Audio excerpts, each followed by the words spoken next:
avoir écouté les récits du vieux loup, retrouvons Petit Pierre dans une nouvelle aventure. Petit Pierre est prêt à décrocher la lune.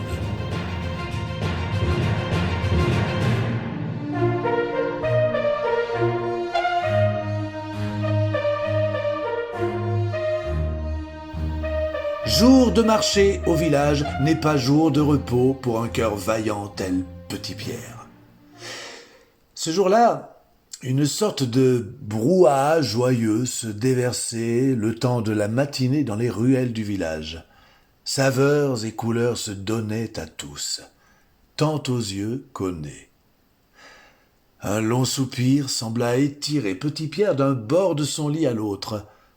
Il aimait ce jour de marché qui lui offrait la possibilité de se faufiler entre les mots et expressions du langage qu'il attrapait au vol. En un temps record, Pierre était déjà habillé. Les dents brossées, le cheveu peigné, il croquait, en dévalant les escaliers, une belle pomme rouge.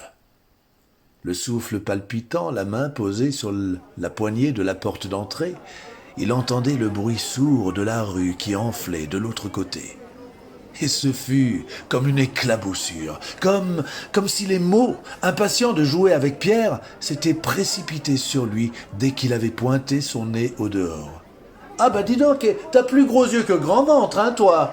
disait une maman à son petit garçon qui visiblement ne voulait plus de son croissant. Et aussitôt, Pierre vit le petit garçon transformé par l'expression. 2 gros yeux en appui sur un grand ventre. Mais derrière lui, le cri d'une oie fit retourner Pierre. Sans doute une petite fille, puisque si le cou et la tête étaient ceux d'une oie, le corps, lui, était bien celui d'une fillette dans une robe à fleurs et qui hurlait après un camarade. Ce dernier aussitôt se transforma et Pierre vit à la place 2 pieds.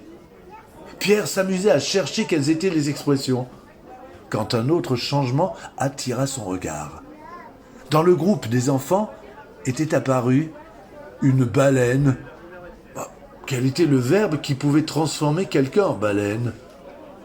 Il aurait pu demander à quelqu'un, mais Pierre était joueur. Sans réponse, il se devait de trouver un chat, car, pour le coup, il la connaissait bien, l'expression qui associe ce doux ronronneur à l'incapacité de trouver une réponse. Il croisa un homme qui toussait fort. Pierre se dit que ça n'était pas le moment de l'embêter pour le chat qu'il avait dans la gorge. Mais quand il rencontra la mère Michel, il se dit « Voilà la bonne personne ». Ouais, sauf que la mère Michel, martinet à la main, fit comprendre à Pierre qu'elle avait autre chose à faire. Pierre la vit partir d'un bon pas, mais il ne put s'empêcher de rire en voyant qu'elle avait les jambes recouvertes de fourmis. Le temps d'un cocorico suivi d'un hi-han, Pierre était passé ailleurs. À la terrasse d'un restaurant, 2 clients discutaient. Le premier, à tête de cochon, dont on aurait pu deviner les plats qu'il avait mangés aux taches qu'il avait sur sa chemise. Et en face de lui, son ami à tête d'autruche était en train de gober tout ce qui traînait sur la table. Assiettes, couverts, nappes, sous les yeux ébahis du serveur, tellement maigre que son corps était un clou. Mais la rue était soudainement bouchée. Que faisait cette charrue en plein milieu, et surtout avec des bœufs attachés derrière ? Pierre pouvait comprendre qu'il s'était passé quelque chose entre une tête de veau qui pleurait beaucoup et une tête de crocodile qui ressemblait pour moitié à un renard et qui pleurait tout autant. Oh là là! Un policier à tête de fleur, qui avait à chaque pied un navire, avait eu raison de l'embrouille.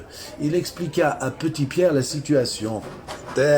L'homme à tête de renard, il a manipulé celui à tête de veau. Et lorsque ce dernier s'est aperçu qu'il s'était fait avoir, il a versé les larmes sincères, à la différence du premier, qui a fait semblant de pleurer lorsque j'ai demandé des explications. Le rusé a voulu m'embobiner, et il montra à Pierre ses pieds dans les bateaux. « Je ne me suis pas laissé faire !» L'agent de police avait déjà passé les menottes à l'homme à la tête de renard quand ce dernier remit à Pierre un petit paquet. « Pour mon amoureuse, s'il vous plaît, elle m'attend à 9h45 précise sur le banc de la mairie. » Après avoir déposé la boîte sur le banc, Pierre attendit. C'est alors qu'il vit une charmante demoiselle arriver. Elle tenait son cœur au bout d'une ficelle de peur qu'il ne s'envole. C'est alors que le couvercle de la boîte bascula et que 2 longues oreilles blanches firent leur apparition, un joli petit museau qui s'agita dans tous les sens. Pour ne pas voir la belle demoiselle vieillir, car ne dit-on pas que la tristesse rend vieux avant l'heure, Pierre se mit en quête d'une échelle, car pour les beaux yeux de la belle, il était prêt à décrocher la lune.